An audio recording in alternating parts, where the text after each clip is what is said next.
যুক্তরাষ্ট্রে এবার দুই প্লেনের সংঘর্ষ, নিহত এক। ডিসেম্বরের মধ্যে নির্বাচন না দিলে আন্দোলনে নামবে বিএনপি, বললেন হাবিব। জানাবো হাসিনার বুলেটে শহীদ 105 শিশু।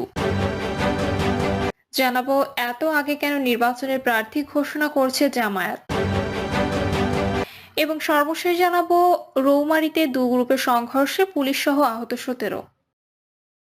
শুনছিলেন সংবাদ শিরোনাম, এবারে বিস্তারিত। যুক্তরাষ্ট্রে এবার দুই প্লেনের সংঘর্ষ, নিহত এক। যুক্তরাষ্ট্রের অ্যারিজোনার স্কটসডেলের একটি প্লেন দুর্ঘটনায় একজন নিহত ও অন্তত 3 জন আহত হয়েছেন। স্থানীয় সময় সোমবার দুপুরে স্কটসডেল মিউনিসিপ্যাল বিমানবন্দর অবতরণের সময় গায়ক ভিন্স নীলের মালিকানাধীন একটি বিজনেস জেটের সঙ্গে আরেকটি প্লেনের সংঘর্ষ হলে এই হতাহতের ঘটনা ঘটে।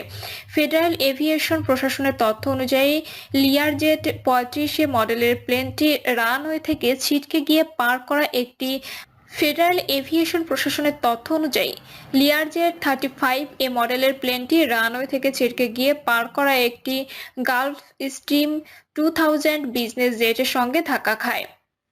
বিমানবন্দর কর্তৃপক্ষ জানিয়েছে, অবতরণের সময় ছোট প্লেনটির বাম দিকের প্রধান ল্যান্ডিং গিয়ার কাজ না করায় এই দুর্ঘটনা ঘটে। গায়ক ভিন্স নীল নিজে প্লেনটিতে ছিলেন না বলে জানিয়েছেন তার মুখপাত্র। প্লেনটি টেক্সাসের অস্টিন থেকে স্কটসডেলে যাচ্ছিল। স্কটসডেল ফায়ার ডিপার্টমেন্টের ক্যাপ্টেন ডেভ ফোলিও জানিয়েছে, ঘটনার পর 5 জনকে উদ্ধার করা হয়। তাদের মধ্যে একজন ঘটনাস্থলে মারা যান, 3 জনকে হাসপাতালে নেওয়া হয় এবং একজন চিকিৎসা নিয়ে অস্বীকৃতি জানান।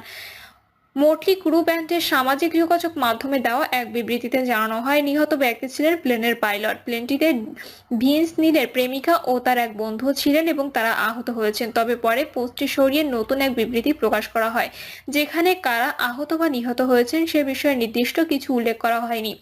নতুন বিবৃতিতে জানানো হয়, প্লেনটিতে 4 জন ছিলেন, 2 জন পাইলট ও 2 জন যাত্রী। ডিসেম্বরের মধ্যে নির্বাচন না দিলে আন্দোলনে নামবে বিএনপি, বললেন হাবিব।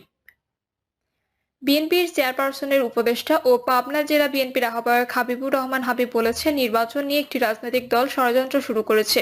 তাদের এই ষড়যন্ত্র দেশের মানুষ রুখে দেবে। আগামী ডিসেম্বরের মধ্যে নির্বাচন দেওয়া না হলে আন্দোলন গড়ে তোলা হবে।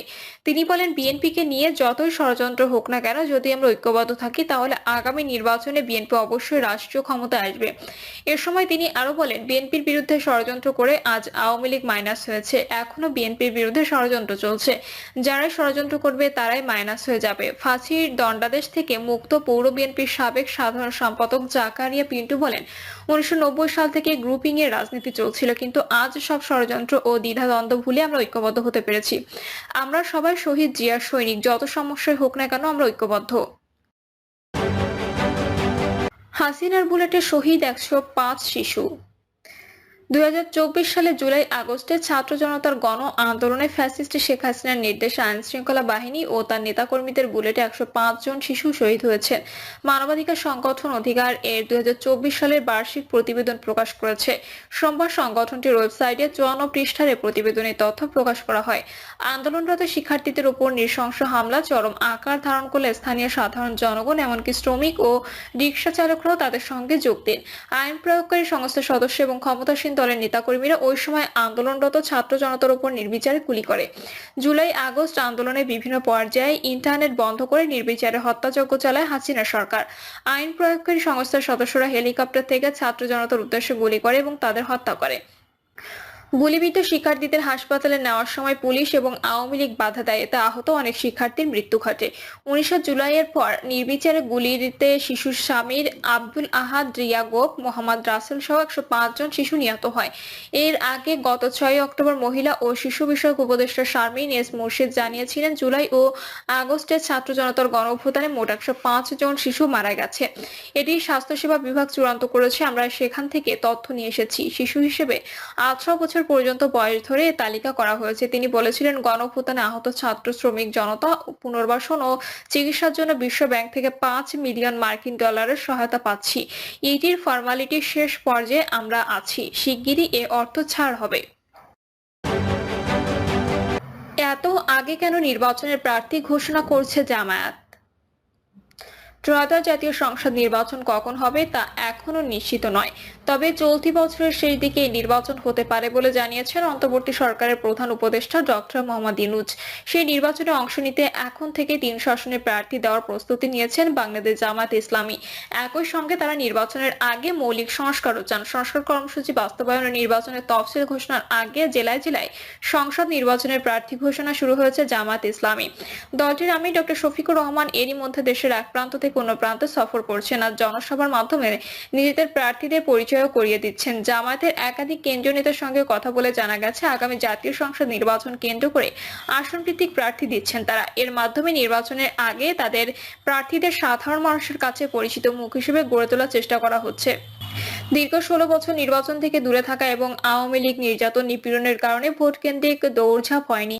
ঘোষিত প্রার্থীরা জনগণের মধ্যে তাদের জনসেবা ও সামাজিক কাজের মাধ্যমে নিজেদের প্রভাব বৃদ্ধি করতে পারেন। এছাড়া প্রার্থী নেতৃত্বে দলীয় অবস্থান সুসংহত করা এবং জনগণের আরো কাছে পৌঁছানোর চেষ্টার অংশ হিসেবে জামায়াত প্রার্থী ঘোষণা করছে। 300 আসনের নির্বাচনের প্রস্তুতি নিলেও জামায়াত দেশের শতাধিক আসনে শক্তভাবে প্রতিদ্বন্দ্বিতা করতে চায়। সেই কারণে দুটি ক্যাটাগরি করেছে তারা। এ ক্যাটাগরিতে 50টি ও বি ক্যাটাগরিতে 50টি আসন থাকবে। ভোটের আগে জোটবদ্ধ হলে এই হিসাবের পরিবর্তন হতে পারে। নাম প্রকাশ না করার শর্তে জামায়াতের এক শুরা সদস্য জানান, আগামী নির্বাচনে তরুণদের বেশি সুযোগ দিচ্ছে জামায়াত। জ্যেষ্ঠ নেতারা উপদেষ্টার ভূমিকায় কাজ করছেন। এতে নতুনদের মাধ্যমে স্থানীয়ভাবে তাদের গ্রহণযোগ্যতা বৃদ্ধির চেষ্টা হচ্ছে। জোটে নির্বাচনের ক্ষেত্রে কিছু আসন ছাড়তে হলে স্থানীয় পর্যায়ে যাতে সেসব নেতা নিজেদের অবস্থান শক্ত করতে পারেন সে চেষ্টা করা হচ্ছে। এটি জামায়াতের একটি দূরদর্শী চিন্তা বলে মনে করেন ওই শুরা সদস্য। জামায়াত ইসলামের নির্বাচন বিভাগের সদস্য ইসলামী ছাত্র শিবিরের সাবেক কেন্দ্রীয় সভাপতি মোহাম্মদ ইয়াসিন আরাফাত বলেন, জামায়াত ইসলামী একটি নির্বাচনমুখী দল। এরই মধ্যে আমরা 300 আসনের নির্বাচনের প্রস্তুতি সম্পন্ন করেছি। এখন অভ্যন্তরীণভাবে প্রার্থী ঘোষণা করা হচ্ছে। নির্বাচন কাছাকাছি এলে এবং তফসিল ঘোষণার পরে বোঝা যাবে জামায়াত জোটবদ্ধ নির্বাচন করবে নাকি কিছু আসনে কাউকে ছাড় দিয়ে নির্বাচন করবে। সার্বিক পরিস্থিতির উপর বিষয়টি নির্ভর করছে। নির্বাচন কখন চাচ্ছে জামায়াত, এমন প্রশ্নের জবাবে ইয়াসিন আরাফাত বলেন, দেশের শহীদ পরিবার ও জনগণের চাওয়া হচ্ছে সংস্কার করার মাধ্যমে দ্রুত নির্বাচন করা। আমরা কিছু দলের কাছে শুনি সংস্কার করতে গেলে নির্বাচন দেরি হয়ে যাবে, কিন্তু আমরা চাই যে জুলুমবাজ সরকার দেশে ক্ষমতায় ছিল তাদের মতো করে যেন আর কোনো সরকার ক্ষমতায় জুলুম করে না থাকতে পারে। সেজন্য সংস্কার করার পরে নির্বাচন হোক। আগামী জাতীয় সংসদ নির্বাচনের জন্য জামায়াত এখনো চূড়ান্ত প্রার্থী ঘোষণা করেনি বলে জানিয়েছেন দলটির আমির ডক্টর শফিকুর রহমান।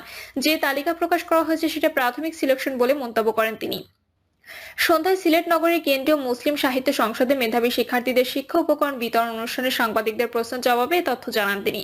এই প্রসঙ্গে জামায়াত আমির বলেন, ইলেকশন এখনো অনেক দূর। ইলেকশন কাছে এলে দল ফাইনাল সিদ্ধান্ত নেবে। এখন যে